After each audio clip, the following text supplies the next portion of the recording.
एक छोटा सा प्लास्टिक कार्ड, पर इसके पीछे छुपा है एक बहुत ही बड़ा फाइनेंशियल डिसीजन। क्या आप जानते हैं कि भारत में डेबिट कार्ड्स का जो पॉपुलैरिटी है वो धीरे धीरे कम हो रही है और क्रेडिट कार्ड्स की तरफ लोग भागे ही जा रहे हैं। पर आखिर क्यों? क्या ये एक स्मार्ट फाइनेंशियल मूव है या सिर्फ एक फाइनेंशियली अट्रैक्टिव दिखने वाला एक ट्रैप? आज हम 3 सवालों के जवाब ढूंढने वाले हैं। नंबर 1 कि क्रेडिट कार्ड्स डेबिट कार्ड्स के कंपैरिजन में क्यों ज्यादा पॉपुलर हो रहे हैं। सेकेंडली, ये ट्रेंड इतनी तेजी से क्यों बढ़ रहा है, what are the reasons behind it. और थर्ड, क्या ये ट्रेंड आपके लिए फायदे का सौदा है या एक खतरा? तो चलिए बिना वक्त गवाए वीडियो को शुरू करते हैं।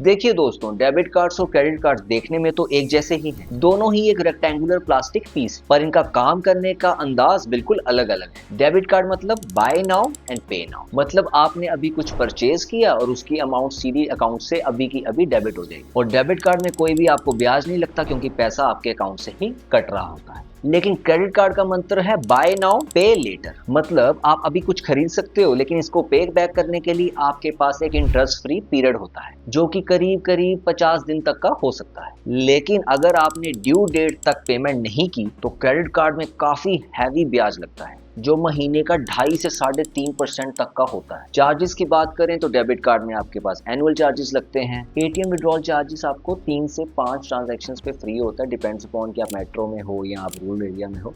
और उसके बाद बैंक आपसे चार्जेस कलेक्ट करता है and varies from bank to bank. और डेबिट कार्ड्स में फॉरेन ट्रांजैक्शन चार्जेस भी डिडक्ट होते हैं। लेकिन क्रेडिट कार्ड के चार्जेस, इन चार्जेस को इंक्लूड करने के बावजूद और भी बहुत ज्यादा होते हैं। लाइक लेट पेमेंट फीस, अगर आपने ड्यू डेट पे मिनिमम जो अमाउंट होती है वो भी पे नहीं की तो आपको लेट पेमेंट चार्जेस देने होंगे। अगर आपने क्रेडिट कार्ड से कैश विड्रॉल किया तो आपको कैश एडवांस फीस देनी पड़ेगी, बैलेंस ट्रांसफर फीस और भी कई हिडन चार्जेस जो हमें बहुत ज्यादा ध्यान रखने होते हैं क्रेडिट कार्ड को यूज करते वक्त। To get the idea of the present trend क्या चल रहा है क्रेडिट कार्ड और डेबिट कार्ड में, I will give you a comparison. Imagine करो एक गांव जिसमें 2019 में सिर्फ 5.5 लाख लोग रहते थे और दूसरी तरफ एक बड़ा सा शहर जहां पे 80.5 लाख लोग रह रहे थे 2019 में। और अब सोचो कि अगले 5 साल में यानी 2024 में जो छोटा गांव है उसकी पॉपुलेशन डबल हो जाए और शहर की पॉपुलेशन में सिर्फ मामूली सा इजाफा हो। तो क्रेडिट कार्ड भी इसी गांव की तरह है। 2019 में क्रेडिट कार्ड के 5.5 करोड़ यूजर्स थे जो कि 2024 में डबल होकर सीधे 11 करोड़ हो चुके हैं। On the contrary debit cards भी बढ़े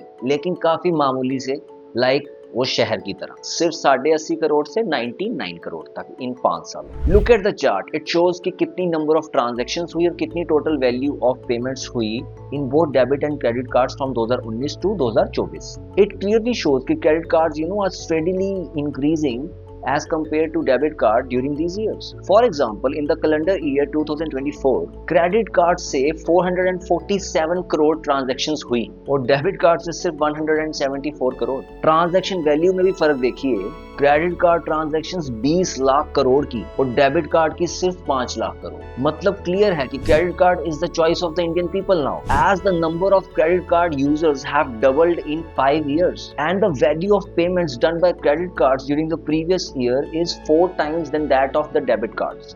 This decline indicates that even though debit cards dominates the Indian payments industry, they are increasingly being overshadowed by the rising appeal of credit cards. Let me give you some more perspective through this data. During the period I have mentioned above, people have used credit cards for total bill payments of 907 crores, online food orders of 825 crores, fuel payments of 789 crore, and grocery spending of 718 crore. I hope that you have got the idea. अब आते हैं सबसे interesting सवाल पर कि लोग इतना credit cards की तरफ क्यों अट्रैक्ट हो रहे हैं, जबकि ये एक रिवॉल्विंग लोन की तरह है, एक फिक्स सीसी लिमिट जिसका अगर ध्यान से आपने इस्तेमाल नहीं किया तो आप एक डेट में फंस सकते हैं, क्योंकि क्रेडिट कार्ड्स का इंटरेस्ट रेट 42% तक सालाना जा सकता है जो कि आपकी मेहनत की कमाई और सेविंग्स को बड़ी आसानी से खत्म कर सकता है अगर आपने इस पर कंट्रोल नहीं किया तो। So the first reason for the popularity of credit card is rewards और कैशबैक्स का जादू।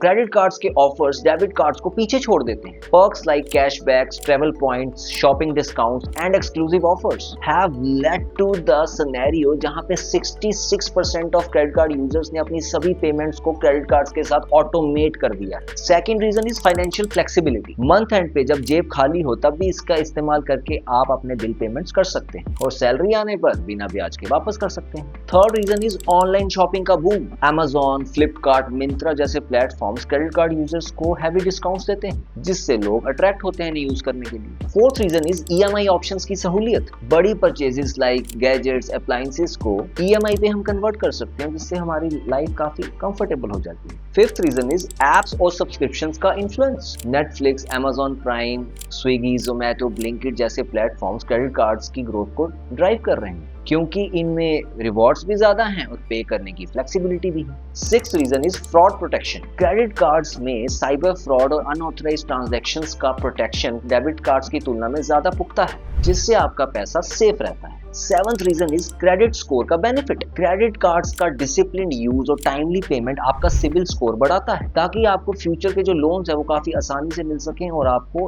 अच्छे इंटरेस्ट पे भी मिल सके। एट्थ रीजन इज को ब्रांडेड कार्ड्स की पॉपुलैरिटी। फिनटेक और ई-कॉमर्स कंपनीज को ब्रांडेड कार्ड्स मिलकर ऑफर कर रही हैं जिसमें एक्सक्लूसिव बेनिफिट्स और पर्सनलाइज्ड इंसेंटिव्स मिलते हैं। अदर देन दीज 8 रीजंस, जो वो गेम चेंजिंग मूवमेंट था जिसने क्रेडिट कार्ड्स को द गो टू ऑप्शन बनाया वो था यूपीआई को रुपए क्रेडिट कार्ड से लिंक करने का डिसीजन जो national payment corporation of India ने सितंबर 2022 में लिया था। इसका बेनिफिट ये था कि अब आप किसी दुकान में जाके QR कोड को स्कैन कर सकते थे, वो भी अपने क्रेडिट कार्ड से, रुपए क्रेडिट कार्ड से। मतलब अब हम अपनी लो टिकट साइज ट्रांजैक्शंस लाइक सब्जी लेना, फल लेना, ग्रोसरी लेना, उसको हम खरीद सकते थे बेशक हमारे अकाउंट में बैलेंस हो या ना हो। मोर ओवर ये मर्चेंट्स और शॉपकीपर्स को भी एक्सेप्टेबल था क्योंकि इसमें एक लिमिट तक कोई भी MDR चार्जेस और इंटरचेंज फीस नहीं। आपको बता दूं कि इस फीचर की वजह से जो रुपए क्रेडिट कार्ड है उसकी नंबर ऑफ यूजर्स, उसकी नंबर ऑफ ट्रांजैक्शंस और उसकी ट्रांजैक्शन वैल्यू सभी एक्सपोनेंशियली इंक्रीज कर रही है। But a piece of caution, credit card जितना फायदेमंद है उतना ही ये खतरनाक भी साबित हो सकता है। ओवर स्पेंडिंग, डेट और फाइनेंशियल बर्डन से बचने के लिए कंट्रोल और डिसिप्लिन यूज बहुत जरूरी है क्योंकि इसमें ब्याज 42% पर ईयर तक जा सकता है। अगर ये एक बार हाथ से निकल गया तो इसको कंट्रोल करना बहुत ही ज्यादा मुश्किल हो जाता है। डिसिप्लिन तरीके से क्रेडिट कार्ड को यूज करने के लिए what you can do is, first अपने जो मंथली एक्सपेंसेस हैं उसको लिमिट में रखें और बजट के अकॉर्डिंग ही स्पेंड करें। सेकंड, कोशिश करें कि आप हर महीने अपना पूरा क्रेडिट कार्ड बिल पे कर रहे हैं, मिनिमम नहीं पूरा, ताकि आपको कोई भी एक्स्ट्रा ब्याज का खर्चा ना पड़े। तीसरा, अपने खर्चों को रेगुलरली ट्रैक करें और स्पेंडिंग अलर्ट्स भी सेट करें। फोर्थ, अपने क्रेडिट कार्ड को एक लोन, एक लिमिट की तरह ट्रीट करें, एडिशनल कैश की तरह नहीं।